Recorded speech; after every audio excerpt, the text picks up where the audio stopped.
Hello, dear ladies. A very happy Mother's Day to all of you, proud mothers, and a very warm welcome to today's important session. But before we proceed today, I would like all of us to put our hands together for Navkar Mantra. On a Sunday afternoon, it is very good to see all of you join us here today for today's program.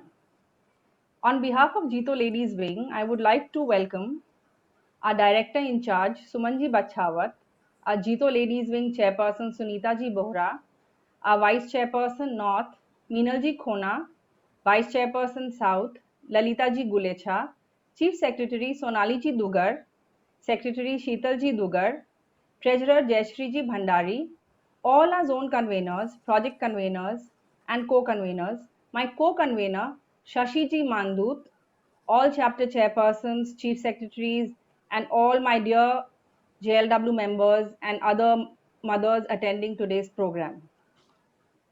And most importantly, I'm sorry, our speaker for today, Dr. Vijay Lakshmi Ganorkar, without who today's program wouldn't have been possible. Dear ladies, menopause will happen to all of us, whether we like it or not. It is a natural sign of aging and can make any woman nervous. Much of the emotion could be fuelled by uncertainty हमें समझ नहीं आता जब menopause हो जाता है कि अब क्या होने वाला है and a lot of times we go through a lot of personality changes emotional ups and downs without realizing that it is all actually due to menopause. Knowing the facts about menopause can help us make the transition less frightening and easy. अगर हमें पता होता है कि problem क्या है तो हम उसका सॉल्यूशन निकाल सकते हैं. I would like to call upon Lalita ji Gulecha to speak a few words. Lalita ji. Yeah, thank you, Garima. Respected Director in Charge Suman ji, Chairperson Sunita ji, Vice Chairperson Meenal ji, Chief Secretary Sonali ji, our Speaker Vijay Lakshmi ji, Project Convener Garima ji, Sheetal ji, Jayashri ji, Co-Convener Shashi ji, all Pan India Ladies Wing, all I welcome you all. Like in kitchen, we have different ingredients to cook our delicious food. Even our body also have different integration to harmonies that is releases. Menopause is that phase in women where sometimes some hormones start reacting too much, and women at this point don't accept themselves mentally, emotionally, and physically. They have to learn to listen to their body, not ignore the situation, but the address to track the situation with maturity. Different occurs in finally many during this time. If women are going through menopause, then men are also going through the andropause. Then both will start having misunderstanding between both each other. So, so my dear women, if you are responsible for the quality of your life before it is too late, please take yourself and invest time in your health. Accept your mental health. Don't worry too much about how you look. Think of how you feel and make others feel. If you want to cook the best dish in your kitchen, you need the right combinations of masala. Before it gets too late, understand your mind, body, and then you can, with this phase of your life also. Stay calm, stay blessed, and stay healthy, happy always. Thank you so much. Thank you, Garima ji. Thank you, Lalita ji. I think you said it very rightly that women need to accept their bodies, listen to their bodies. हम जब स्वीकार करेंगे हमको कुछ problem हो रहा है और तभी हम उसका कुछ सॉल्यूशन निकाल पाएंगे. I would now like to call upon our Jito Ladies Wing Secretary Sheetal Ji Dugar to introduce Dr. Vijayalakshmi Ganorkar. Sheetal Ji. Jai Jinendra and very good afternoon. Warm welcome, Dr. Vijay Lakshmi Ji Ganorkar.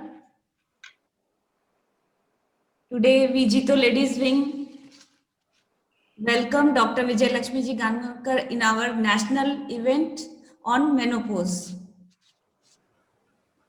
She has been a consultant obstetrician and gynecologist in private practice for last 36 years.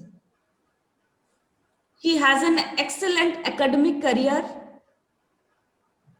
and she was a very bright student since her childhood. She came first in, hello, Yes, we can hear you. Sheetalji, we can hear you. but I can't able to see anybody. Doesn't matter. We can hear you and we can see you. Please carry on. She came first in Pune University in first and third MBBS. She has won the President of India's Silver Medal Award at MBBS. She also a gold medalist in MD OB gynecologist. She is the past president of Nasik OB Gyna Society. She has also been the joint secretary at Association of All Maharashtra Obstetrics and Gynecologic Society 1988, along with being the vice president of AMOGS 2010 Nasik. She was the organizing chairperson of the West Zone Yuva Federation of Obstetrics and Gynecology Society of India 2012. Dr. Vijay Lakshmi Ji Ganurkar has also shown special interest in high-risk pregnancy and patient education programs. We welcome you, Doctor. Thank you, Sheetalji. Thank you very much. Itna, she is such a acclaimed doctor. So let us please learn from her how to handle this natural biological phenomenon. How should we go through this phase without affecting our mental health? Dr. Vijay Lakshmi. Yeah, namaskar, Jai Thank you. Jinendra, and good afternoon. Am I audible? Yes, you're very Yes. clear. So, a good afternoon to all of you over here, all those who have joined in on this Mother's Day program and on a Sunday afternoon.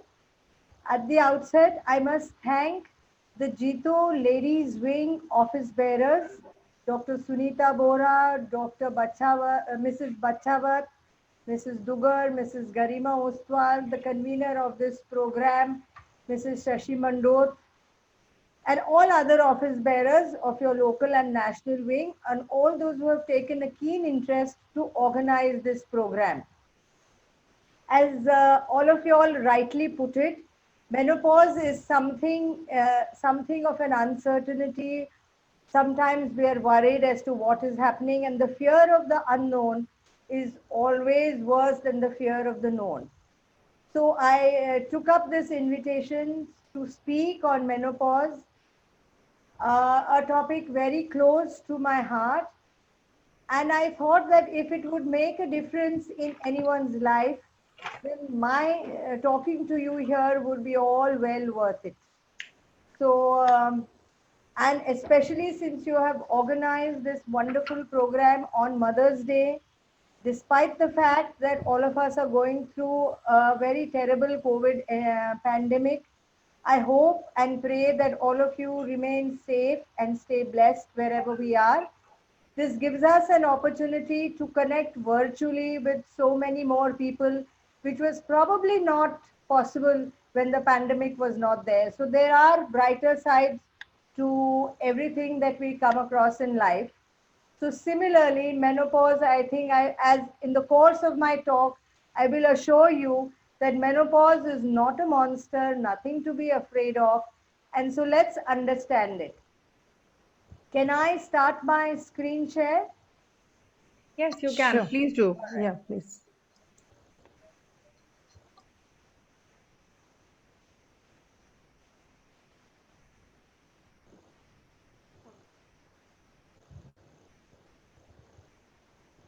Is it, is my slide visible to everyone?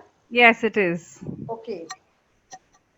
तो जब organisers ने मुझे phone किया तो उन्होंने पहले ही मुझे बताया था कि we would request you to speak in Hindi. मैं कोशिश तो करने वाली हूँ, बीच बीच में अगर मैं अंग्रेजी में बात करने लगती हूँ तो do forgive me. So what we are going to talk today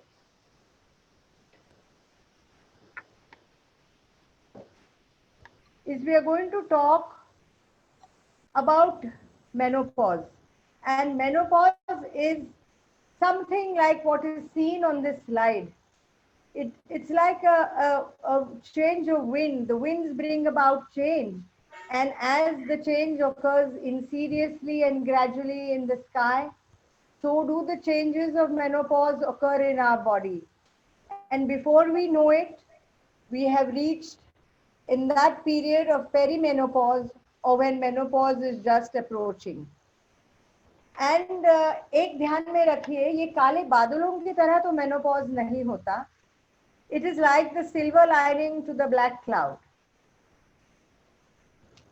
and so without delay हम ये समझने की कोशिश करेंगे कि मेनोपॉज क्या होता है. ना मेनोपॉज एक नैसर्गिक घटनाक्रम होता है. It is a natural event. और हम कैसे इसे समझेंगे? काफी लोगों को लगता है कि जब 40 साल की उम्र के बाद हमारे पीरियड्स इरेगुलर होने लगते हैं तो भाई मेनोपॉज होने वाला है. ऐसा नहीं है. Menopause is distinctive. It is exactly after cessation of your last period. जैसे आपकी माहवारी पूरी 1 साल बंद हो जाती है, it is a permanent cessation of periods, no periods for 1 year, then we can say yes, I am menopausal. लेकिन मेनोपॉज होने से पहले 2-3 साल काफी महिलाओं को मेंस्ट्रुअल इरेगुलरिटी होती है और फिर वो समझते हैं कि ये इरेगुलरिटी ही मेनोपॉज है. नहीं, इरेगुलरिटी इज नॉट मेनोपॉज. काफी लकी लेडीज होते हैं जिनको कोई भी मेंस्ट्रुअल कंप्लेंट्स नहीं होते हैं. One fine day the period will stop and it will not come for a year and then she will say that I am menopausal. एंड ये मेनोपॉज क्यों होता है ये समझना जरूरी है. हमारे बच्चेदानी या गर्भाशय के बाजू में 2 ओवरीज रहती है. ओवरीज यानी कि अंडाशय. जैसे हम पैदा होते हैं तब पैदाइश से इन ओवरीज में प्रिमिटिव एग्स या प्रिमिटिव फॉलिकल्स रहते हैं. और ये कितने रहते हैं? 2 lakh, 3 lakh, 4 lakh is decided at our birth. तो जब ये प्रिमिटिव फॉलिकल्स अपने ओवरीज में से खत्म होने लगते हैं या पूरे खत्म हो जाते हैं तब मेनोपॉज हो सकता है. क्योंकि ये जैसे ये प्रिमिटिव फॉलिकल्स खत्म होते हैं ओवेरियन फंक्शन बंद हो जाता है. And function of the ovaries is 1 to produce eggs and 2 to produce estrogen or the female sex hormone. So as the ovaries cease function, अंडाशय काम करने के लायक नहीं होता है, प्रिमिटिव फॉलिकल्स बंद हो जाते हैं, ईस्ट्रोजन धीरे धीरे कम होता है और मेनोपॉज हो जाता है. मेनोपॉज होने से पहले 1-2 साल भी पीरियड्स काफी इरेगुलर क्यों होते हैं? क्योंकि ये हार्मोन कभी कम ज्यादा वैक्सिंग एंड वेनिंग होता है. एंड इसीलिए पीरियड्स बंद होने के 1-2 साल भी पहले पेशेंट्स को कुछ मेनोपॉज के लक्षण दिखाई देने लगते हैं. अगर हम सोचते हैं कि मेनोपॉज कौन सी उम्र में होता है, यहाँ तो सबको पता है, जनरल नॉलेज है कि आमतौर से 45 से 55 तक मेनोपॉज होता है. It is a range. और ये रेंज जो है, ये एज ऑफ मेनोपॉज अपनी एथनिसिटी डिसाइड करता है.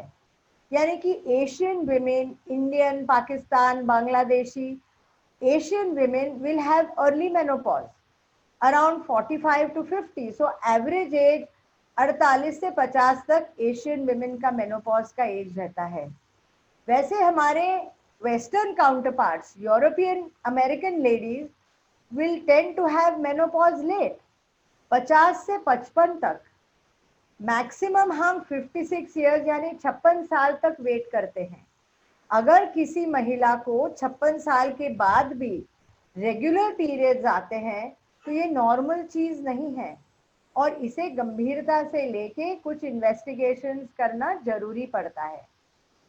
सिमिलरली जैसे कि लेट मेनोपॉज बहुत रेयर है, hardly 1% 2% people may have menopause at 56, लेकिन हम ये काफी देखते हैं आजकल कि 40 साल के पहले भी किसी का मेनोपॉज हो जाता है और हम इसे प्रीमेच्योर ओवेरियन फेलियर कहते हैं।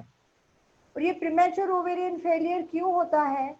अक्सर ये जेनेटिक होता है। हमारे माता, मौसी, नानी, दादी को भी शायद जल्दी पीरियड बंद हो गए हों, हमारे ओवरीज में प्रिमिटिव एग्स का स्टॉक कम हो, या कभी सर्जरी हो जाती है हमारी ओवरी पे, ओवरी निकालनी पड़ती है, ओवरी में ट्यूमर हो जाता है, नहीं तो कई पेशेंट्स को अर्ली कैंसर होके कीमोथेरेपी लेनी लगती है और इन कारणों के वजह से भी ओवरी का फंक्शन बंद हो जाता है और जो मेनोपॉज 40 साल के पहले हो हम उसे प्रीमेच्योर ओवेरियन फेलियर कहते हैं। ये प्रीमेच्योर ओवेरियन फेलियर नॉर्मल नहीं है और इन लेडीज को ज़्यादा सावधानी से और इनकी हेल्थ पे ज़्यादा उन्होंने अटेंशन देना बहुत ज़रूरी होता है। अभी हमने जान लिया है कि मेनोपॉज कब होता है, एज क्या होती है, तो इसके लक्षण क्या होते हैं। आमतौर से महिलाओं को लगता है कि जब बस अब मेरा पीरियड जल्दी आने लगता है, नहीं तो लेट आने लगता है, तो सोचो कि मेनोपॉज होने वाला है।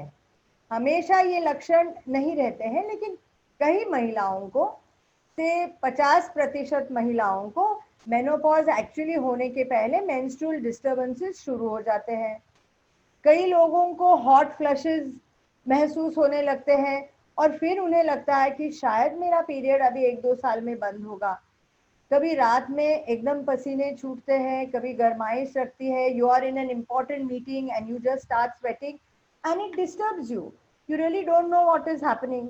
समटाइम्स कभी कभी वजाइना में बहुत ड्राइनेस होने लगता है, कभी सेक्सुअल लाइफ डिस्टर्ब हो जाती है, कभी उदासीनता होती है, कभी डिप्रेसिव थॉट्स माइंड में आते हैं और ये मूड स्विंग्स, थोड़ा हॉट फ्लशेस, थोड़ा मेंस्ट्रुअल इरेगुलरिटीज को देख के काफ़ी महिला डर जाती है। जैसे इन्होंने कहा, गरिमा जी ने, नर्वस हो जाती है कि अब क्या होने वाला है। तो मुझे यहाँ ये बताना है, आप सब तो everyone is educated, everyone has a fair idea, लेकिन ये बताना है कि अगर हम मेनोपॉज में क्या होता है ये समझे, उनके लक्षण समझे, शरीर के बदलाव समझे और बदलाव से होने वाले शरीर पे परिणाम समझे, तो हम सावधानी से अपनी सेहत बना रखते हैं। आजकल तो हम देखते हैं कि समझो 45-50 तक मेनोपॉज हो गया और लॉन्जेविटी तो अभी 90 साल तक हो गई है, यानी कि मेनोपॉज के बाद 40 साल हम अच्छी जिंदगी काटना चाहते हैं और इसीलिए मेनोपॉज को समझिए और सावधानी से, अलर्टनेस से इस समय से गुजरिए, ताकि ये जो मेनोपॉज का एक बड़ा कई लोगों को डर लगता है वो ना लगे। और इस समय में अगर हमें किसी की मदद की ज़रूरत है, किसी डॉक्टर की ज़रूरत है, कभी काउंसलर की ज़रूरत है, तो हम ये पहचाने ताकि हमारी आगे की ज़िंदगी आसान हो। अभी मैंने जब कहा कि पीरियड्स इरेगुलर होते हैं तो काफ़ी महिला ऐसा ही हमें ओपीडी में देखते हैं, महिला वर्ग हमारे पास आती हैं कि मैडम मेरा तो पीरियड अभी 5 महीने हो गया आया नहीं है, शायद मेनोपॉज हो गया है। मैंने सोचा देखो जी, अगर पूरा 1 साल नहीं आता तो ही मेनोपॉज हो गया है, नहीं जी अभी 5 महीने 6 महीने से नहीं आया है। और हम जब देखते हैं तो बस बधाई हो, ये नौबत आ जाती है। तो इस पीरियड में बहुत सावधानी रखना जरूरी है। हर बार जब अपना पीरियड बंद हो जाता है 45 के बाद, तो ऐसा ना समझिए कि ये मेनोपॉज है। हमने 48 और 47-48 इयर्स तक भी हमने प्रेगनेंसी का डायग्नोसिस किया है। बहुत एम्बैरेसिंग होता है। एक ऐसी हमारी पेशेंट थी, अपनी बेटी की शादी की इनविटेशन देने आई और फिर जाते जाते कहा कि मेरा पीरियड ही नहीं आया, मैडम जरा एक बार देखी तो लेना। एंड शी वॉज 4 months प्रेग्नेंट। शादी बाजू, first we had to deal with the patient. So remember that अगर इस उम्र में पीरियड नहीं आते हैं तो डॉक्टर के पास जाके चेकअप जरूर करवाएं। ऐसा अज्यूम मत करें कि नहीं ये देखो मेरा मेनोपॉज ही है, क्योंकि इस उम्र में थोड़ी सी हम गलती करते हैं, कॉन्ट्रासेप्शन नहीं यूज करते हैं और परेशान हो जाते हैं। इन दिनों में मेनोपॉज होने के पहले 2-3 साल पीरियड्स में काफी, जैसे मैंने कहा, 50% इरेगुलरिटी दिखती है। किसी का पीरियड जल्दी आने लगता है, 10-15 दिन में ही आता है, तो किसी का हर 2-2, 4-4 महीने नहीं आता। कहीं औरतों का ब्लीडिंग 10, 15, 20 दिन भी चलता रहता है। तो कई लेडीज बोलते हैं कि मैडम बस एक दिन में ही खत्म होता है। तो ये ज्यादा बहना, कम ब्लीडिंग होना, एक आध बार पीरियड मिस होना, ये इवन विदाउट मेनोपॉज हो सकता है। सो जब ऐसे होता है तो पहले डॉक्टर के पास जाके अपनी जांच करवाए, समझ ले कि ये किस वजह से होता है। हर हैवी पीरियड मेनोपॉज की वजह से नहीं होता है। तो दिस इरेग्युलर, ये अनियंत्रित बहाव जो रहता है, एक्सेसिव ब्लीडिंग काफी परेशान करता है अपने पेशेंट्स को। 10-10, 15-15 दिन ब्लीडिंग होने से पेशेंट एनीमिक हो जाते हैं। एक्सेसिव क्लॉट्स, कभी कभी पेट में दर्द होता है। और ये चेकअप क्यों करना जरूरी है? क्योंकि कभी हमारे बच्चेदानी में कोई पैथोलॉजी तो नहीं हो, कई ट्यूमर्स होते हैं, कभी फाइब्रॉइड्स होते हैं। इसी समय ये सारे प्रॉब्लम्स अपना सर ऊपर करते हैं।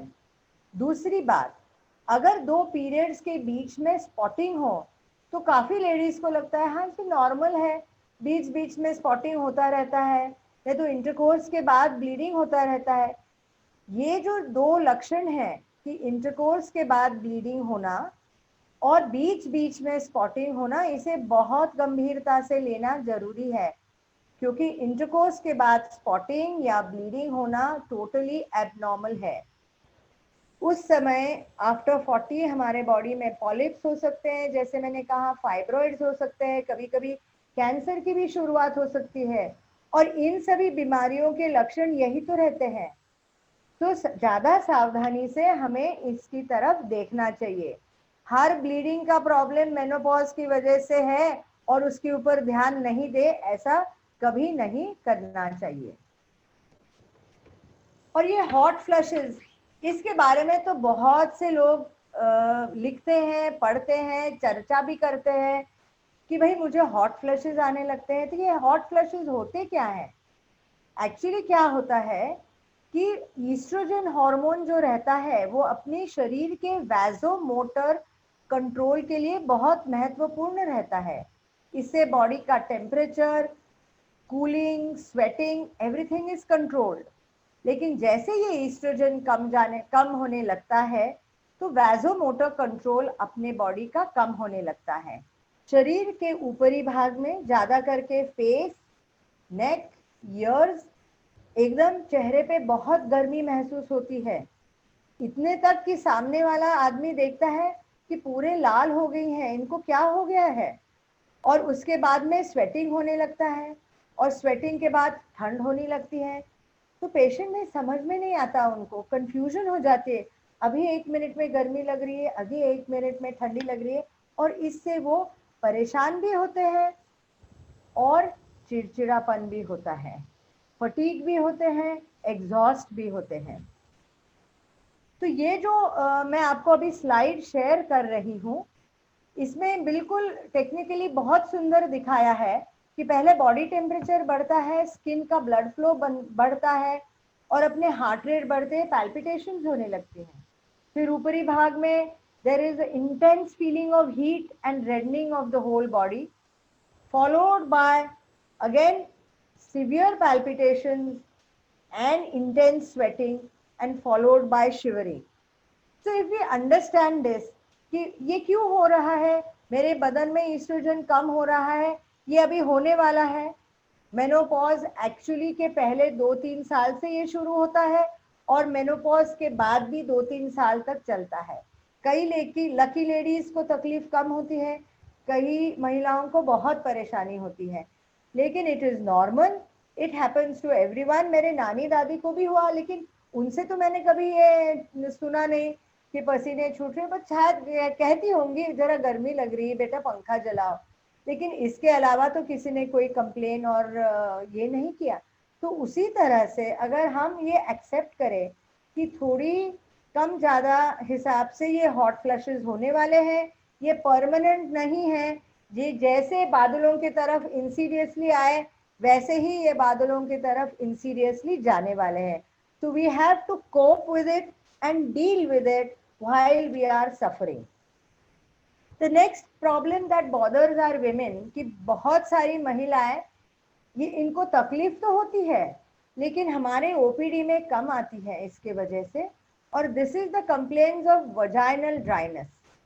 हमें सबको पता है कि oestrogen hormone is important for vaginal health. इसके वजह से वजाइनल म्यूकोजा हेल्दी रखता है, इन्फेक्शन डिस्चार्ज कम होने लगता है कि लेकिन जैसे ईस्ट्रोजन कम होने लगता है the vagina becomes dry, secretions कम हो जाती है, and vaginal dryness produces pain, produces itching, कभी कभी इरिटेशन भी होता है, एंड ये पेशेंट्स को हमारे सहन नहीं होता है।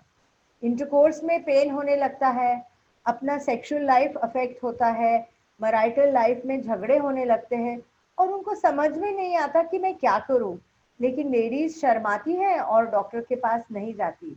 और एक्चुअली हमने देखे हैं conditions when the whole vagina gets contracted और पूरा योनि मार्ग सिकुड़ जाता है। ये जो स्लाइड मैं अभी आपको शेयर कर रही हूँ, it tells you how the vagina is when it is estrogenized and when it is atrophic. So before your menopause, you have enough estrogen, the vaginal health is very good, the vaginal mucosa is well estrogenized, well lubricated. This is mainly to facilitate sexual intercourse and you are in a comfortable state. But as the menopause comes, as the period stop, 2 साल, 4 साल, 5 साल हो जाते हैं, the vagina tends to become dry. It gets more chance of having discharge and gets infected. Sometimes that intercourse can become very painful. You can get cuts, abrasions, and then it's a chain of events. And अपनी निजी जिंदगी में बहुत तनाव निर्माण होने लगता है, लेकिन ये बहुत आसानी से ट्रीट कर सकते हैं। तो अब मैं हमेशा सब महिलाओं को कहती हूँ कि अगर ऐसा कोई कंप्लेंट है तो please don't push it under the carpet, अपने डॉक्टर से संपर्क करिए, ये बहुत इजीली सॉल्व हो सकता है। तो हम अभी इसके बाद में सेक्सुअल हेल्थ के बारे में बोलते हैं। अगेन जैसे मैंने कहा कि वजाइनल कंप्लेंट्स और सेक्सुअल हेल्थ, शर्माते हैं पेशेंट्स, आपस में बोलते होंगे बहन से या फ्रेंड से, लेकिन डॉक्टर से कैसे बोले, हस्बैंड से कैसे बोले कि मुझे डॉक्टर के पास लेके जाए। तो we have to be aware कि अगर ऐसा हो तो हमें ट्रीटमेंट की ज़रूरत है और ट्रीटमेंट से इसमें आराम होने वाला है। लगभग 10 से 40% महिलाओं को जैसी उनकी एज बढ़ती है और number of years after menopause हो जाता है, ये तकलीफ होने लगती है। और ये क्यों होता है?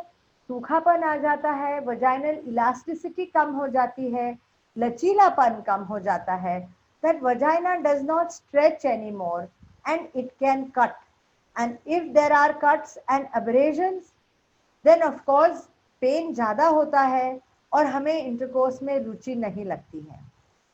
दूसरी एक कारण है कि सेक्सुअल हेल्थ में प्रॉब्लम्स आ जाते हैं, मैरिटल लाइफ में प्रॉब्लम्स और तनाव महसूस करने लगती हैं, क्योंकि जैसे हमारे बॉडी में ईस्ट्रोजन रहता है वैसा टेस्टोस्टेरोन भी एक हार्मोन रहता है, that is the male hormone, and इस टेस्टोस्टेरोन की वजह से संभोग की इच्छा अपने बॉडी में, अपने माइंड में निर्माण होती है। तो जैसे ईस्ट्रोजन घटता है, थोड़ा टेस्टोस्टेरोन भी कम हुआ, तो इस उम्र में इंटरकोर्स में interest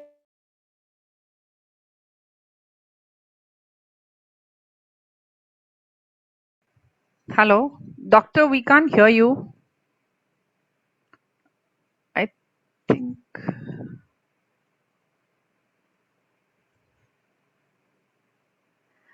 I think the doctor's having some internet issues.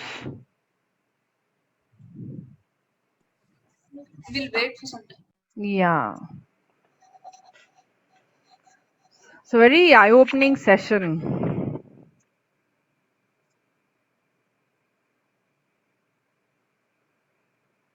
I would like to take this opportunity to inform our audiences कि आपको जो भी प्रश्न पूछना है आप प्लीज चैट बॉक्सेस में लिख दीजिए क्योंकि हम किसी को भी अनम्यूट नहीं कर पाएंगे. At the end of a talk आपके सारे क्वेश्चंस हम पूछेंगे डॉक्टर को और वो जवाब दे देंगे एक एक करके. Have we lost the doctor? We have to unmute her. Yeah. Oh, She's muted. So please unmute her. I have unmuted Yeah, myself yeah. now. yeah. Correct. Yeah, am I visible? Yes, you're visible Yes, and yes. you're, yeah, we can hear you very well. Yeah, so I'm now sharing my screen once again. Yeah.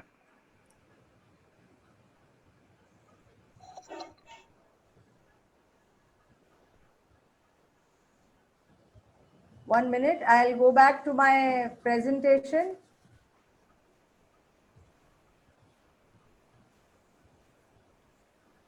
Yes.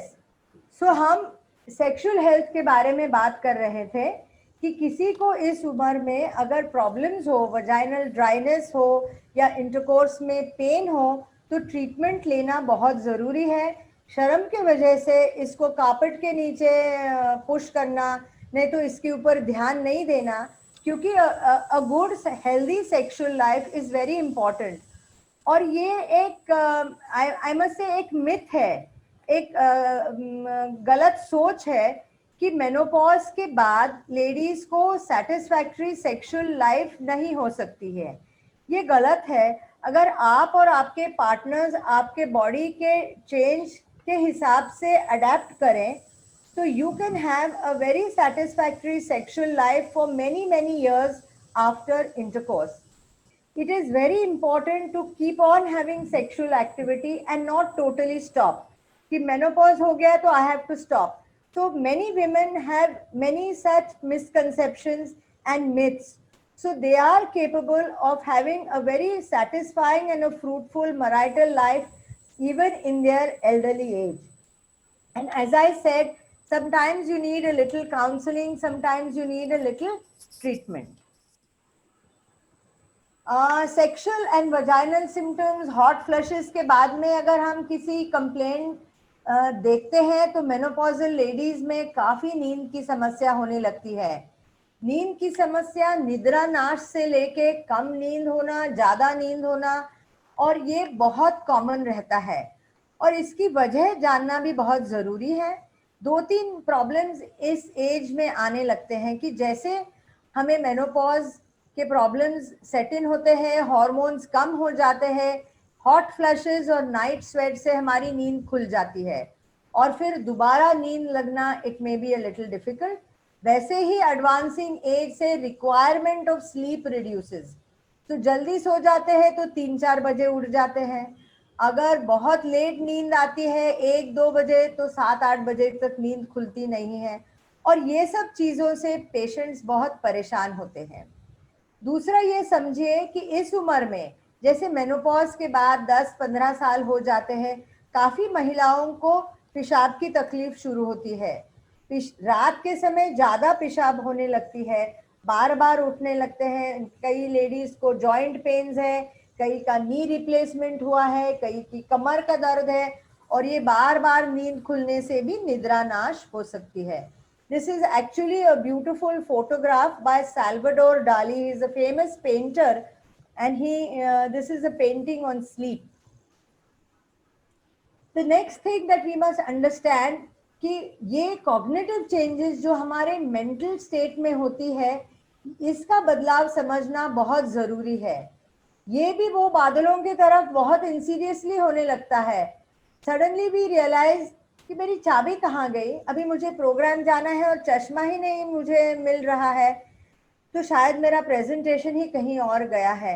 And small little things, loss of concentration, loss of focus, loss of memory, ये होने लगता है. तो अपनी सोच, अनुभूति, भावना, संज्ञान, बोध, इस सारी चीजों में बदलाव आने लगता है.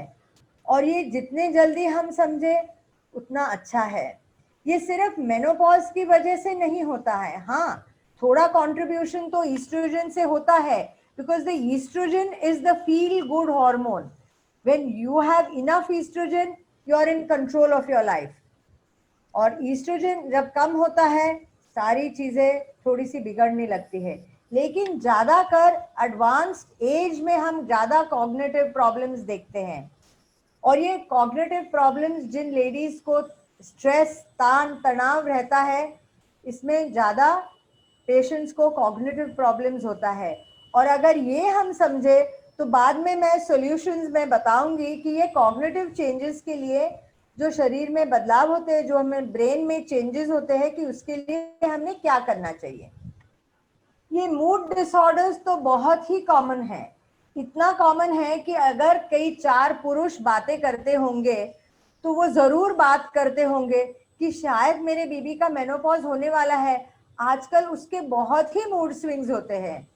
Now let me tell you, हमेशा मूड स्विंग्स मेनोपॉज के वजह से ही नहीं होते हैं. जरूर कि जैसे मैंने कहा कि अगर ईस्ट्रोजन कम हो जाता है तो हमारी जिंदगी पे एक जो हमारा कंट्रोल और नियंत्रण है वो खोने का एहसास तो जरूर होता है. लेकिन इस उम्र में जो हम मेनोपॉज की एज होती है 45 से 50 तक, इस उम्र में काफी बाकी चेंजेस भी फैमिली में होते हैं, जिसके वजह से चिड़चिड़ापन हो जाता है, रिस्पॉन्सिबिलिटीज बढ़ते रहते हैं.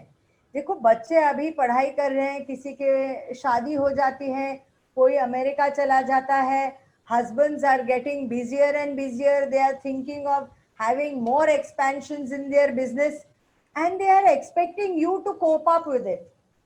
और बिलीव में मैं एक शेयर करना चाहती हूँ कि ये जो हमारे जनरेशन है, we are the sandwich generation. See, we have children who are modern and we have to keep in trend with the modern, but we have parents and in-laws जो बुजुर्ग है हमारे फैमिली में, they have slightly different ideas, so we have to keep in touch with them. तो उनकी बढ़ती हुई उम्र, उनकी बीमारियां, उनकी जिम्मेदारी, we have to share, we have to manage children. और इस वजह के इसी एज में मेनोपॉज होने लगता है. इसी एज में मुझे तो ईस्ट्रोजन की जरूरत है, लेकिन वो ईस्ट्रोजन कम होते जा रहा है और इसीलिए too many demands, less resources, और ये मूड डिसऑर्डर्स बहुत कॉमन हो जाते हैं. इतना तक कि हम चिड़चिड़ापन भी हो जाता है, मेंटल एग्जॉशन पहले होता है, फिर फिजिकल एग्जॉशन हो जाता है, हमारा आत्मविश्वास कम हो जाता है. I was a very confident lady. हमें लगता है कि कहीं अगर मेरे हस्बैंड ने एकदम 20 फ्रेंड्स खाने को बुलाए तो मैं बस 2 घंटे में इतने आसान और बढ़िया खाना बना लेती हूँ. लेकिन आज अगर मेरा बेटा कहता है कि मम्मी मेरे 2 फ्रेंड्स आने वाले हैं, तो मैं गुस्सा हो जाती हूँ कि अभी एंड में मैं कैसा करूँगी. सो वी मस्ट अंडरस्टैंड कि it is a combination of whatever the environment, family responsibilities, plus your reducing hormones, which brings about all these mood disorders and mood swings. But let me tell you, these mood swings हर एक को नहीं होते हैं. Remember, अपने आप के coping mechanisms अगर strong हो तो हम ये भी पीरियड से बहुत अच्छी तरह से गुजर सकते हैं. लेकिन कई लेडीज को डेफिनेटली प्रॉब्लम्स हो सकते हैं. और ये कौन सी महिलाएं हैं कि जिनको ज्यादा मूड डिसऑर्डर्स हो, ज्यादा साइकोलॉजिकल डिस्टर्बेंसेस हो, जिनको प्री मेंस्ट्रुअल स्टेज में भी प्री मेंस्ट्रुअल प्रॉब्लम्स हैं, जिनको बाकी का स्ट्रेस और स्ट्रेस मैनेजमेंट कोपिंग मैकेनिज्म्स कम है, जिनको शायद निजी जिंदगी में because of vaginal and sexual symptoms they are not satisfied, or they are having some kind of previous depressive disorders. In patients में जरूर साइकोलॉजिकल डिसऑर्डर्स और डिस्टर्बेंसेस हम ज़्यादा देखते हैं. The next thing that I want to tell you, change that occurs in your body is urinary complaints. मूत्र विकार संबंधी काफी complaints इन महिला वर्गों में दिखते हैं. We see incontinence, यानी कि यूरिन के पैसेज पे अपना कंट्रोल ही नहीं रहता है. तो कभी फ्रीक्वेंसी रहती है, कभी अर्जेंसी रहती है, न तो कभी स्ट्रेस रहता है. Many times डिलीवरी के बाद में ही स्ट्रेस इनकॉन्टिनेंस की परेशानी शुरू हो जाती है. स्ट्रेस इनकॉन्टिनेंस यानी कि हंसने पे, छींकने पे, खांसने पे अचानक 2-3 बूंद पेशाब निकलती है और इसका कंट्रोल नहीं रहता, कपड़े खराब हो जाते हैं. We feel very embarrassed. No तो कई महिला ऐसी रहती है जिनका मेनोपॉज होके 10-15 साल हो गए, इनकी एज 65-70 है, उनको अर्जेंसी की बीमारी रहती है. Urgency and over active bladder, ये भी समझना जरूरी है. क्या होता है कि जैसे आपको बार बार नाइट में उठना पड़ता है, रात में 2-3 बार उठना पड़ता है, और आप जैसे टॉयलेट जाते हैं उस समय you have become slow at 70, you have aches, you have pains. By the time you go to the toilet, you are in control. And the moment you open the door and see the toilet seat, before you get into position, your bladder loses its control and you have passed urine in your clothes. It is very embarrassing. And this urgency, they seem not to be able to control it. और इसके वजह से भी उदासीनता, depression, they become antisocial, उनको खराब लगता है, वो बाहर जाते नहीं हैं, मिक्स नहीं होते हैं, एंड बहुत सारे प्रॉब्लम्स होने लगते हैं. So this is a diagram which shows you how the stress incontinence occurs. Towards my left, we have a normal bladder where the bladder outlet is small, the sphincter is in control, and even if there is pressure, you control the urine. Many times you have had number of normal deliveries, कभी prolapse हो जाता है और ये urinary sphincter lose हो जाता है, और कभी वजन भी बढ़ने लगता है, out of control obesity हो जाती है, और तब हंसने पे, छींकने से sudden abdominal pressure बढ़ता है और 2-3 बूंद यूरिन निकलने लगती है. After urinary complaints, we must talk about osteoporosis. इसके बारे में तो आपको बहुत सारी महिलाओं को ऑलरेडी जानकारी होगी, क्योंकि बहुत डिस्कशन ऑस्टियोपोरोसिस के बारे में होता है. लेकिन ये ऑस्टियोपोरोसिस होती क्या है, ये चीज क्या होती है? हड्डियों की कमजोरी यानी कि ऑस्टियोपोरोसिस. जैसे मैंने ये 2 फोटोज दिखाए हैं. Left photograph shows a healthy bone, lots of calcium, minimum spaces. Right side पे a bone which has got a lot of gaps in it. Where has the calcium gone? तो ये जो female sex hormone रहता है oestrogen is very very important for bone health. And how is it important? This estrogen causes the calcium to go and get deposited in the bone. So you have good estrogen, all the calcium that you take in your diet, जो हम diet में दूध, पनीर, बाकी सब्जियों से हम जो calcium लेते हैं, ये पूरा अब्जॉर्ब होके हड्डियों में अच्छा डिपॉजिट हो जाता है, हड्डियां मजबूत होती हैं.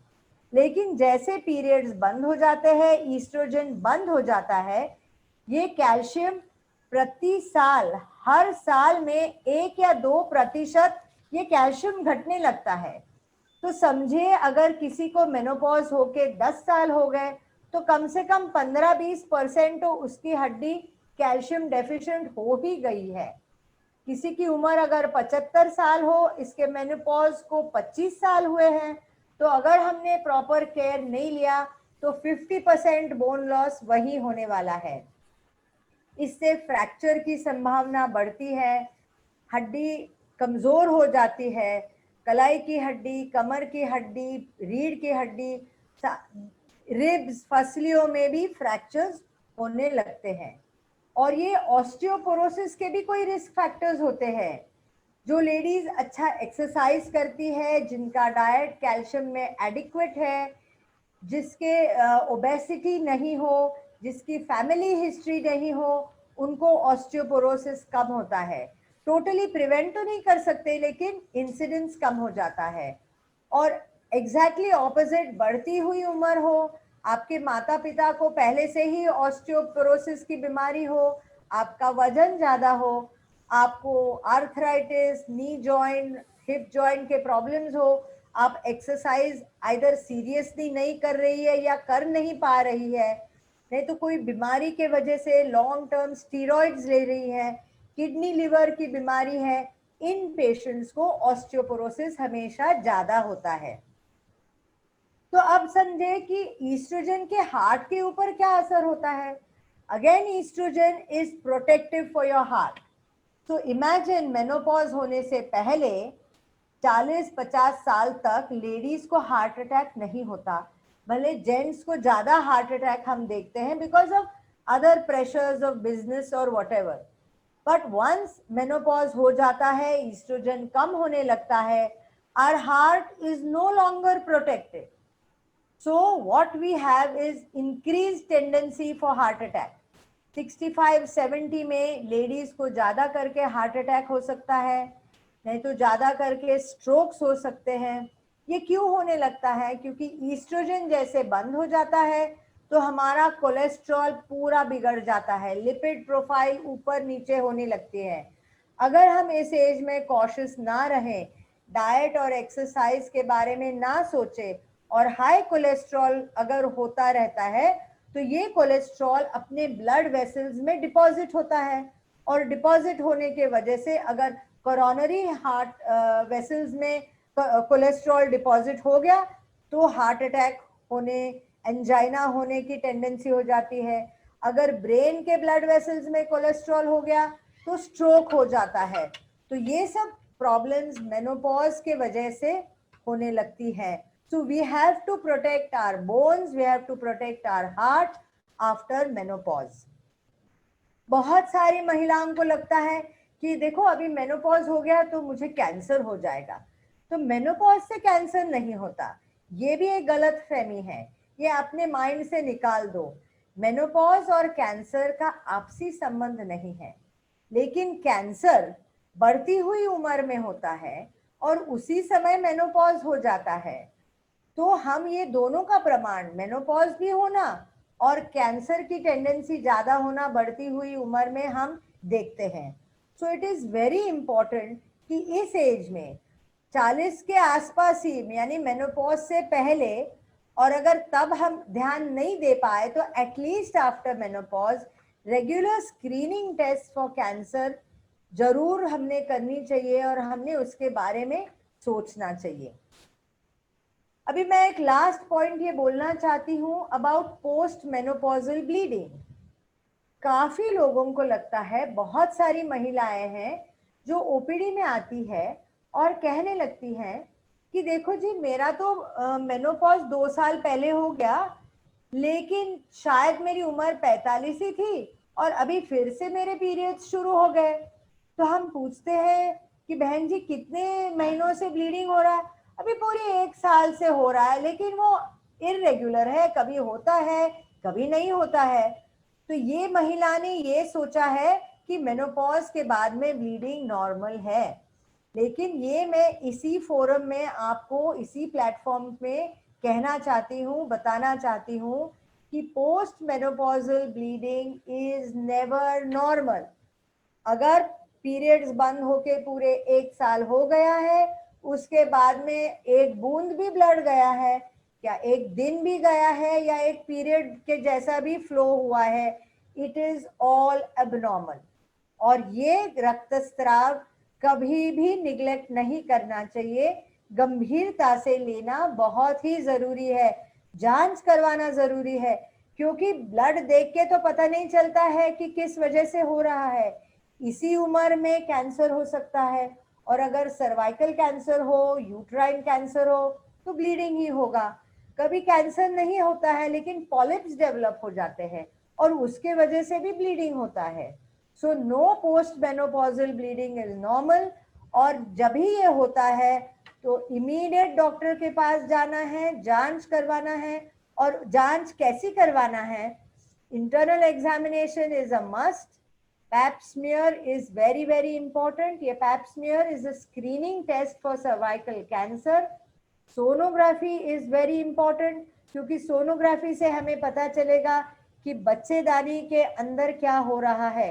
नॉर्मली पीरियड्स बंद होने पे मेनोपॉजल कंडीशन में यूट्रस का अंदर का लाइनिंग जो रहता है एंडोमेट्रियम, उसका थिकनेस सिर्फ 5 मिलीमीटर से ज्यादा नहीं होना चाहिए. It is always less than 5 millimetre.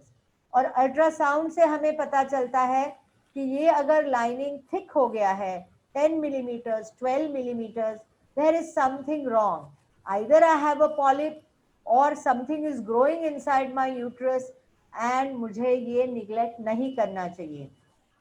तो अल्ट्रासाउंड करना है, पैप स्मीयर करना है. अगर डॉक्टर ने कहा कि दूरबीन से जांच यानी हिस्टेरोस्कोपी करके एंडोमेट्रियम का बायोप्सी लेना है, तो डर मत जाइए. बायोप्सी सुनते ही सब औरतें डर जाती हैं. बायोप्सी इज ओनली स्टडी, लेकिन ये क्या हो रहा है जरूर हमने देखना. It is very important. 1 to 5% में कैंसर रहता है, सिर्फ 1 से 5%. लेकिन ये रूल आउट करना, डायग्नोज करना बहुत आवश्यक रहता है. तो चले, हमने अब तक क्या देखा है कि मेनोपॉज के समय में ईस्ट्रोजन हार्मोन कम होने के वजह से हमारे शरीर में क्या बदलाव होते हैं. Bones, heart, uterus, vagina, urinary symptoms, everywhere there is a change. And therefore it is my suggestion कि अपनी सालगिरह पे अपने आप को इस एज में हर साल भेंट देना जरूरी है. हम ऐसा क्यों सजेस्ट करते हैं? We all like our birthday gifts, so this is the gift that you can give someone. Today is Mother's Day. Give this gift to your mother or your grandmother, and remember to gift it to yourself every year, and that is the annual health checkup. If you have an annual health checkup, ये सारे चीज़ों का diagnosis हो जाता है, treatment सही वक्त पे मिलती है, मदद मिलती है और आगे की जिंदगी एकदम स्मूथ हो जाती है. So in this annual health checkup, I will just suggest some very basic things. You should do your basic blood test, that is a complete blood count, your blood sugars, because at this age you can become diabetic, you can become hypertensive. Do your thyroid checkup, and lipids means your cholesterol. So do your cholesterol checkup every year. Every year you do a pap smear report from your gynecologist. If your pap smear अगर ये normal आता है, तो फिर 55 साल 60 साल के बाद में आपका पैप स्मीयर ऑल्टरनेट ईयर भी आप कर सकते हैं. जरूर हर साल पेट, एब्डोमेन और पेल्विस की एक सोनोग्राफी की जांच करवाए, क्योंकि ये जो ओवरीज है अंदर, उसकी तकलीफ तो हमें कुछ पता नहीं चलता. उसका साइज बढ़ता रहता है, ट्यूमर्स, कैंसर, सिस्ट हो जाते हैं, ये सिर्फ अल्ट्रासाउंड पे ही पता चलता है. एक ईयरली ब्रेस्ट एग्जामिनेशन अपने डॉक्टर से करिए और एक सोनो मैमोग्राफी करना जरूरी है. सोनो मैमोग्राफी हर साल ब्रेस्ट का करने से कोई रिस्क नहीं रहता. एक्सरे मैमोग्राफी से रेडिएशन का थोड़ा रिस्क रहता है. तो ये एक्सरे मैमोग्राफी हम सिर्फ उन्हीं औरतों को कहते हैं जिनके ब्रेस्ट में कोई प्रॉब्लम हो, कोई लंप हो, या उनके कोई फैमिली हिस्ट्री हो, किसी को कैंसर हो गया हो, ब्रेस्ट कैंसर की हिस्ट्री हो, तो इन पेशेंट्स में हम एक्सरे मैमोग्राफी कहते हैं. So this is the gift that each one of you will give yourself on your birthday. So now I have talked about the changes. बदलाव हमने देखे हैं, शरीर पे इनका असर क्या होता है ये भी हमने देखा है. तो हमारे सामने चुनौतियां क्या हैं? सबसे बड़ी चुनौती ये है कि लॉन्जेविटी बढ़ गई है. अभी से 50 साल पहले लोग 60-65 साल की उम्र तक ही जीते थे, लेकिन एडवांस्ड मेडिकल फैसिलिटीज के वजह से, हेल्थ कॉन्शियसनेस अवेयरनेस के वजह से, we are all living longer, almost 85-90 years. A active healthy life is possible. तो चुनौतियां ये है कि मेनोपॉज के बाद में कम से कम 30-35 साल हमें हेल्दी, हैप्पी और एक सेटिस्फैक्ट्री लाइफ जीना है. और ये पॉसिबल है। ये कैसे पॉसिबल है? ये कोई जादू की छड़ी तो नहीं है कि बस किसी पेशेंट्स को लगते हैं कि नहीं मैडम आप हार्मोन थेरेपी दे दो, बस ये हार्मोन थेरेपी जादू की छड़ी है ना। हार्मोन थेरेपी जादू की छड़ी नहीं है, लेकिन हमें इसकी लाइफस्टाइल मॉडिफिकेशन करना बहुत ज़रूरी है ताकि हमारे आगे की ज़िंदगी हेल्दी और हैप्पी हो। तो जैसे हमने कहा कि हमने बदलाव को समझना है, तो समझने से लड़ाई आधी जीत गई है। फिर उसके ऊपर सॉल्यूशंस क्या है? मोस्ट इम्पॉर्टेंट, दवाई से भी ज़्यादा सॉल्यूशन क्या इम्पॉर्टेंट है कि हम अपनी जीवन शैली और जीवनचर्या को बदलें। जैसे अपनी हेल्थ है, अपने बदलाव के अनुरूप अपनी जीवन शैली बदलना बहुत बहुत ज़रूरी है।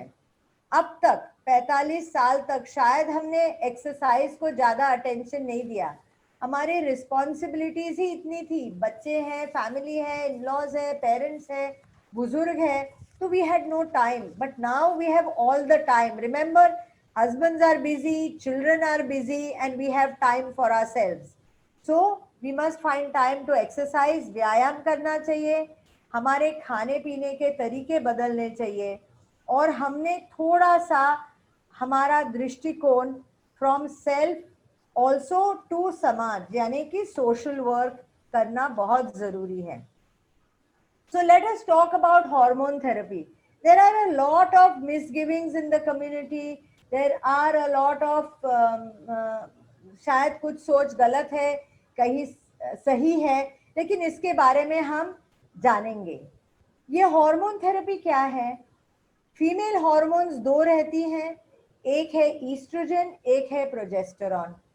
तो नॉर्मली जिन लेडीज का यूट्रस निकाला हुआ है, फॉर सम रीजन हिस्टेरेक्टमी का ऑपरेशन हुआ है और इनको सर्जिकल मेनोपॉज सडनली हो गया है, मेनोपॉजल सिम्टम्स इतने आ रहे हैं कि वे कोप नहीं कर पा रही हैं, तो then we give oestrogen therapy to these women. बट जिनका मेनोपॉज नेचुरल हुआ है, सर्जरी नहीं हुई है, मेरा बच्चेदानी मेरे पेट के अंदर ही है, it is intact, my endometrium is intact, uterus is intact, then for such ladies we consider both estrogen and progesterone. We normally when we talk about hormonal therapy हम सब समझते हैं कि सिर्फ ईस्ट्रोजन ही देना जरूरी है, लेकिन जिनका यूट्रस है इनको ईस्ट्रोजन के साथ साथ हम प्रोजेस्टेरॉन भी देते हैं। और हार्मोन थेरेपी की थोड़ी और जानकारी मैं आपको देना चाहती हूँ कि ये हार्मोन थेरेपी अलग अलग किस्म में अवेलेबल होती है, अलग अलग इनके फॉर्मुलेशंस रहते हैं। We can give oral treatment, we can give local jellies और cream when there is some vaginal और urinary complaints, sometimes we can give injections and sometimes we can give patches, something very very convenient. We can just put a hormone patch on your skin, we can put it on your arm, and the hormone keeps getting absorbed and it can have effective and very good results. But ये hormone therapy सबको देना है? बिल्कुल नहीं। Hormone therapy has to be individualised, it is not standard. हम ये कह सकते हैं हाँ मेनोपॉज हो गया तो प्लीज आप calcium, vitamin B complex, vitamin D जरूर लीजिए और ये सबने लेना है, लेकिन हार्मोन थेरेपी ये सबके लिए एक नहीं हो सकती है, बिकॉज हार्मोन थेरेपी के भी कोई साइड इफेक्ट्स है जिसके बारे में आम जनता को पता नहीं है। Excessive tendency for thrombosis, so you can get thrombosis in the brain, you can get thrombosis in the lungs, और ये pulmonary thrombosis, deep vein thrombosis जानलेवा हो सकती है। कभी कभी कई लेडीज 10-10, 15-15 साल हॉर्मोन्स लेती हैं तो they can have excessive tendency for stroke, for heart attack and sometimes even for breast cancer. So hormone therapy has to be individualized because it depends on your own constitution. I may have blood pressure, I may be obese, I may have diabetes, so the therapy may not suit me. But someone else, my friend, might be 45 and 50 kgs, active, exercising, no comorbidities, so she may be a better candidate. So it has to be individualized, and there is no one formula, one tablet, one treatment for everyone. We must remember, हम hormone therapy ज्यादा कर तक symptomatic महिलाओं को देते हैं. जो महिला वर्ग है, जो मेंटली स्ट्रांग है, जो कोपिंग मैकेनिज्म्स उनकी अच्छी हैं, जो पहले से ही एक्सरसाइज करती हैं, जिनमें ऑस्टियोपोरोसिस और हार्ट अटैक का रिस्क कम है, तो ऐसी महिलाओं को हार्मोन थेरेपी की जरूरत ही नहीं पड़ती है. लेकिन अगर किसी को बहुत सिम्टम्स है, बहुत हॉट फ्लशेस है कि वो मीटिंग नहीं जा पा रही है, she is in an important position और she is at home looking after a huge family and she cannot manage her daily life, she is symptomatic, then we can offer patients this treatment. This treatment is generally offered more to those who have early menopause, premature menopause, 40 के आसपास, 35 के आसपास हो, तो उनको definitely इसकी मदद हो सकती है.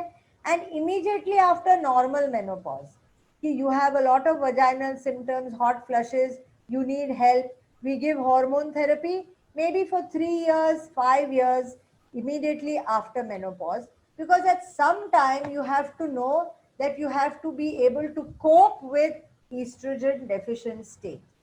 So it is not something that we give anyone, some 70-year-old lady comes to me and she tells me, no doctor, give me hormones.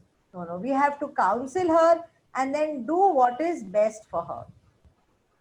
Then there are a lot of other things that I think we need to tell you कि हर एक patient की, जैसे मैंने कहा, कि ज़रूरत अलग रहती है, रिस्क फैक्टर्स अलग रहते हैं, body condition, comorbidities are different. So first thing is go to your gynecologist for a counseling session. You may need number of repeated, चाहे बार बार भी आपको जाना पड़े. Your doctor should investigate you, counsel you.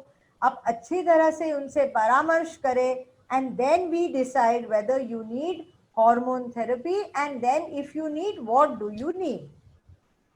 Hormones के से छोड़ के भी अलग अलग दवाइयाँ मार्केट में हैं. कोई जिनसेंग लेता है, चाइनीज मेडिसिन लेते हैं, कोई सोया के प्रेपरेशंस लेते हैं. All of these may have their own benefits to some extent. एक ही इसमें ड्रॉबैक है कि scientifically these products are not investigated. Allopathy के जो प्रोडक्ट्स है, फार्मास्यूटिकल प्रोडक्ट्स है, they are subjected to strict scientific research. But many of these other pathies like Unani, Chinese, Ayurveda, they may not be subjected to scientific research and ज़्यादा करके experience base ही इनका ज़्यादा है. So people, some feel better, some don't feel better. So you have to remember that there is no scientific basis for many of these products. Then let us talk about treatment for osteoporosis. जैसे हमने कहा, काफी ladies डरती हैं. अभी osteoporosis हो जाता है तो हम हाइट से कम हो जाते हैं, हड्डियों में दर्द होने लगता है, and overall quality of life goes down and I have a high tendency to fracture. तो पहला हम ये सजेस्ट करते हैं कि जैसे आपको मेनोपॉज को 1-2 साल हो गए हैं, तो आप अपना बोन मिनरल डेंसिटी टेस्ट करवाओ. ये डेक्सा टेस्ट करवाना सही है. इससे हमें पता चलेगा कि पहले से बेस लाइन आपका ऑस्टियोपोरोसिस है या नहीं है. You will be surprised, many women who are young, 30, 35, 40, menopause नहीं है इनमें, ईस्ट्रोजन हार्मोन्स है इनके बॉडी में भी, पुअर डाइट, पुअर एक्सरसाइज से ऑस्टियोपीनिया पहले से ही है.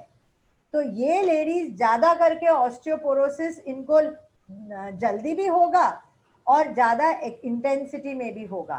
सो do your basic bone mineral density, then make a conscious attempt to take calcium in your diet, increase your oral calcium and vitamin D supplementation, change your diet to, for all these purposes, change your lifestyle. Exercise को आप अहम स्थान दीजिए, क्योंकि exercise से ही आपके bone density बनी रहेगी और ऑस्टियोपोरोसिस कम होगा. और जिन महिलाओं को 70, 75, 80 साल पे एक्सटेंसिव ऑस्टियोपोरोसिस है, उनको ऑस्टियोपोरोसिस की तो अलग दवाई इंजेक्शन हम देते हैं। तो जैसे हमने कहा कि जीवन शैली और जीवनचर्या बदलना बहुत बहुत जरूरी है। This is your basis of dealing with menopause. And आहार, व्यायाम, having yoga in all, in all forms at any kind, whether it is Raj Yoga, it is your Bihar School of Yoga, Siddha Samadhi Yoga, all this is very important to have proper, जैसे हम कहते हैं छंद या व्यासंग। मैंने अभी आपको कहा है कि इस समय समय अपने लिए है, रिस्पॉन्सिबिलिटीज थोड़े से कम हो गई हैं, सकारात्मक सोच करके अपने लाइफ में थोड़ा सा बदलाव लाइए। I am very happy to say here, I am very proud also कि a lot of my Jito lady friends and all the people whom I know from, especially from your community, are already into this. I see, मैं बहुत सारी ladies को जानती हूँ जो इस उम्र में 40, 45, they are helping their husbands in their family business. They are doing extensive social work and they are trying to contribute more to society. So actually my compliments to all my Jito lady friends and all the Jito ladies actually who are, living whatever I am going to say. I am not advising, I am only sharing what I know. But there are many of you who actually are living all this. आप सबको मेरा प्रणाम। आहार के बारे में जब मैं कहना चाहती हूँ तो यहाँ एक फोटो मैंने डाली है, 56 भोग। हम सब जब इंदौर जाते हैं तो जरूर 56 भोग में ये सब चीजें खाने का मजा लेते हैं, लेकिन इस उम्र में आफ्टर मेनोपॉज 56 भोग नहीं खाना है। हमने ये ध्यान में रखना है कि हमारा आहार कैसा हो, पौष्टिक हो, न्यूट्रिशियस हो, उसमें proteins, vitamins, minerals, specially calcium और आयरन ज़्यादा हो, संतुलित हो, यानी कि totally balanced, no junk food, no fast food, और समय पे खाना। मैं आपसे इसके बारे में क्या कहूँ, मैं आपसे सीखना चाहती हूँ। आपकी कम्युनिटी ऐसी है जो समय पे खाती है और सूर्यास्त के पहले भी खाती है, और ये इतने सालों से आप करते आ रहे हैं। यही तो हमें सबने करना है, मित आहार और मर्यादित आहार। इससे बहुत सारा फायदा हमें होने वाला है। और a simple tip to all my friends, आहार आधा करना है और एक्सरसाइज 2 गुना करना है। This is the way to deal with menopause. तो जब हम एक्सरसाइज के बारे में देखते हैं, इस फोटोग्राफ में we have ladies who are 75 years old। On my right ये दोनों लेडीज हैं। एक काफी निराश है, बुजुर्ग दिखती है, शायद ऑस्टियोपोरोटिक भी हो। She is looking out of the window, she is totally out of focus. दूसरी महिला है जिसने अपना काफी समय एक्सरसाइज में बिताया है और स्ट्रॉन्ग है, कोई कह नहीं सकता कि ये 74 साल की है। And on my left this is the famous Jane Fonda at her age of 40 and at her age of 70। तो शायद हम इनके जैसे बनने की कोशिश करें और अपने एक्सरसाइज को बहुत अहम स्थान दें अपने लाइफ में। व्यायाम के बहुत सारे फायदे होते हैं और व्यायाम के तरीके भी काफी होते हैं। तो व्यायाम के तरीकों में से I am asking you to remember 3 points, 3 S's: stamina, strength and suppleness. So for stamina, what do? We do simple basic exercises which are aerobic activities like walking, jogging, cycling, swimming. Many ladies are taking to bicycling, and we see so many women over the age of 60, they are doing marathons, they are cycling, they have their own friends and they go every Sunday, and in this way they are developing endurance and stamina. So that is very important and is very good for your heart. The next S is strength building. जैसे मैंने कहा कि अगर आप strength building करते हो और अपने मसल्स को स्ट्रॉन्ग रखते हो, अपने जॉइंट्स को मजबूत रखते हो, तो you have three benefits. Your muscles become strong, so you can perform all kinds of activities easily. Because of strong muscles, you have stable joints, and joints don't degenerate. So joint problems and arthritis is less. And most important क्या है कि strength building exercises जो हम weight training करते हैं, gym में कर सकते हैं, घर में भी कर सकते हैं, इसके वजह से calcium gets deposited in your bones and osteoporosis का रिस्क कम होता है. तो अगर बोन हेल्थ मेंटेन करना है तो स्ट्रेंथ, स्टैमिना और सपलनेस. सपलनेस के लिए योगा जितना मैं कहूँ कम कह रही हूँ, क्योंकि योगा से तुम्हारा स्ट्रेचिंग होता है, सपलनेस होता है, माइंड बॉडी कनेक्ट हो जाता है. So because of all this exercise that we do. और कैसा एक्सरसाइज करना है इस एज में? एक्सरसाइज सुपरवाइज्ड होना चाहिए. एक बार समझ ले कि हमारी हेल्थ के लिए क्या जरूरी है. अगर हम बहुत ज्यादा ओवर एक्सरसाइज करेंगे तो भी हमें इंजरीज हो सकती है, कम करेंगे तो इनइफेक्टिव है. तो minimum we must exercise is about 40 to 45 minutes every day. 5 days a week is important. This is your aerobic, walking, jogging, swimming, cycling. Besides this, 20 minutes of strength building exercises we can do 3 times. We can do 3 times a week. We can do strength building exercises, and 3 times a week we can do floor exercises or yoga exercises. So overall, this is the limited amount of exercise under supervision, under guidance, knowing our own condition. If we do, that is adequate. We all don't have to become marathoners. If I have joint problems, I can't run, I can walk. But take a pleasure in it. उसमें आनंद लो. Do it in a group. Do it with your friends. तो exercise के साथ साथ आप उससे खुशी भी बांटे. सो हड्डियाँ मजबूत होना है, अपने स्नायु की ताकत बढ़ाना है और अपना बैलेंस नहीं तो संतुलन बना रखना है, जिससे गिरने की संभावना कम है और फ्रैक्चर रिस्क कम है. इस स्लाइड में भी मैंने 2 फोटोज ऐसी डाली हैं कि योगा कर रही हैं और ये दोनों औरतें 90 साल के ऊपर है. One is our own Nalamma. She is a lady 94 years old. She is the oldest lady who is performing yoga so beautifully. And another lady is a foreign national.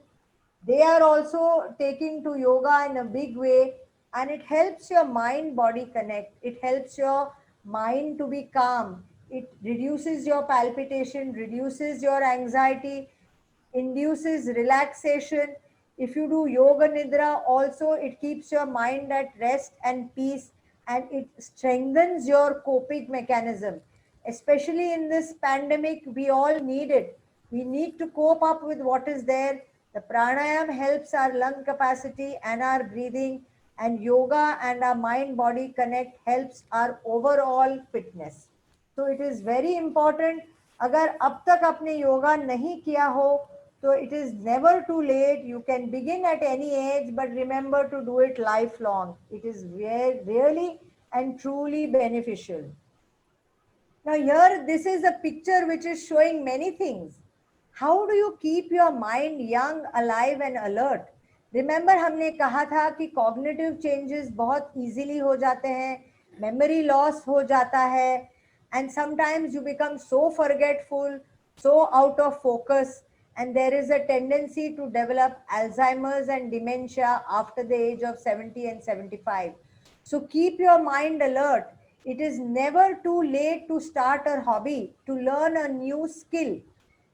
Whether you can learn computers, you can learn painting, you can learn a new language, you can learn art and craft, anything that keeps you mentally happy and satisfied. See these ladies here. The lady on my right is having the famous Marilyn Monroe pose, and she is enjoying every part of it. The couple here is doing a Titanic pose. So what are they doing? They are keeping young, they are keeping alert. and they are keeping their mind active. Remember, the more you use your mind, जितना आप आपके brain का use करोगे, उतने late आपको memory loss, Alzheimer's, dementia होगा. तो बहुत बहुत ज़रूरी है कि आप एक नई लैंग्वेज, नया स्किल, नई art, anything that you like, you must learn. सकारात्मक सोच होना बहुत ज़रूरी है, क्योंकि in times of stress the only thing that helps you is your positive attitude. And I like this picture because it actually shows you it is not how others view you, but how you view yourself, that is so important in being positive and dealing with life positively. There are many ways of connecting and keeping alive in and doing a great deal of satisfying work, even if you're after the age of 65, 70. As I said, many of my friends, the young ladies from your community and otherwise, are engaging in a lot of social activity, in a lot of NGO. They are giving back to society. जो काम वो करती हैं वो बहुत ही महत्वपूर्ण है. Society को भी बेनिफिट हो रहा है, उनको भी समाधान हो रहा है. They are keeping their mind engage. और मेनी टाइम्स हमें लगता है कि इस एज में अभी मैं क्या कर सकती हूँ. ये अपनी सोच ही बदलना जरूरी है. The limitation is in our mind and not in our age. So you can be useful to the public and to people and to children at any age. So think what you can give to others at this age and not what you can get from people. So I'm sure all the grandmothers here are so extremely happy and they're dissipating so much of positivity in the society. And last, we must not forget that we need to be happy ourselves and we need to have good moments with our own friends. So I'd like to tell you that especially in this age group, जैसे menopause हो जाता है, हमें ऐसा एक खालीपन महसूस होता है. यही समय है कनेक्ट करने के लिए. Connect with your friends in many ways. Have good times, enjoy yourself, have laughter clubs, have kitty parties. This is a way of connecting with your own age. And remember, always try and connect with the younger age group. The more you connect with the younger, the more youthful you will feel inside. And remember, when we grow old, we have to stop having fun. That is wrong. When we stop having fun, we actually grow old. So what I want to tell you is, you may be menopausal, maybe on the brink, you may be menopause 10 years ago, you may be menopausal 20 years ago. All of us can lead a very healthy, happy, fruitful, and a very satisfying life if we still keep our life within our own control. तो menopause क्या है? Menopause एक मंजिल नहीं है, एक पड़ाव है, एक मील का पत्थर है. मेनोपॉज और उसके बाद का समय एक किसी भी महिला के जीवन में अच्छे बदलाव की शुरुआत के समय से नज़र से देखना बहुत बहुत ज़रूरी है. और ये इसको सकारात्मक ऊर्जा की अनुभूति मिलती है और ये अनुभूति बनी रहती है. And with this, I think I will stop sharing and thank you for calling me. मैंने काफ़ी points आपसे डिस्कस किए होंगे, लेकिन काफ़ी ऐसे points हैं जिसके बारे में मैंने थोड़ा कम जानकारी आपको दी होगी. इसके बाद अगर किसी को भी कोई question and answers है, I'll be very very happy to answer all your questions. Thank you very much. Doctor Vijayalakshmi, क्या बात है. Thank you. आपने इतनी सरलता से पिक्चर्स के साथ बहुत खूबी से हमको सारी बातें समझाई.